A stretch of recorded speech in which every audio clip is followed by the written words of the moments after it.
The memorial monument to the soldiers of the Boer War statue has stood opposite the old Salford Royal Infirmary since its official unveiling in 1905.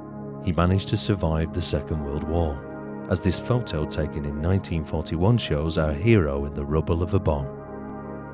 The kiosk behind him was a police box, essential before the police patrolled in their dry, warm cars and before two-way radios were even invented.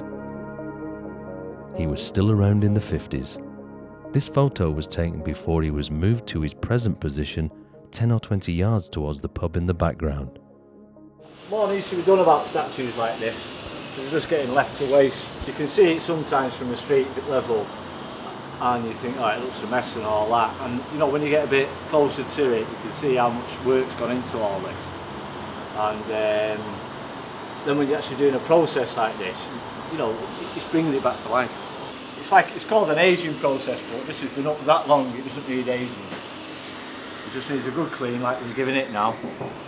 And you look at the faces up there, and you get a proper shot of this face up there, and you know, you can just see that it just highlights, you know, what type of person he was, I suppose. When they don't see something, they can see someone's working on it, and they say, oh, I didn't know that was there.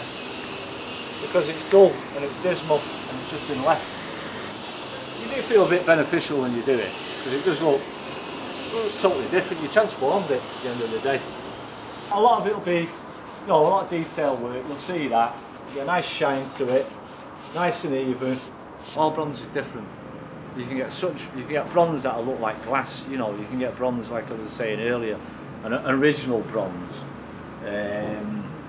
will go green, a very dark, very dull racing green. That's how bronze should really go, and that's just furring up, left open to the elements, and it'll just fur up over the years, and then it'll just go nice and sheen, nice and green, and you can just leave it. The only reason we're doing this now is because it's been done over the years. Don't just do it and think, oh Christ, I've just made a load of money, which I haven't, but you know, I think, yeah, I've done a good job there, it looks nice, and people walking past will see that difference, what I've done. On what needs to be done to things like this. It just makes people feel happy, and they look up at, like I say, they look at things and they take a different perspective, because they always think, well, it's like the council might be taking a bit of effort there, you know, they see anybody messing about and things like this, they might have that second thought to say, hey, get off there, you know.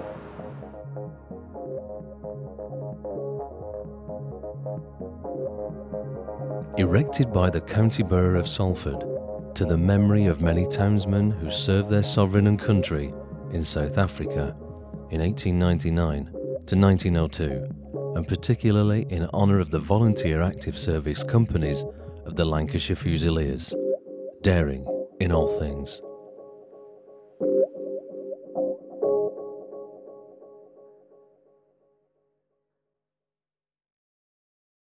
Heritage Footsteps, preserving our heritage with new media.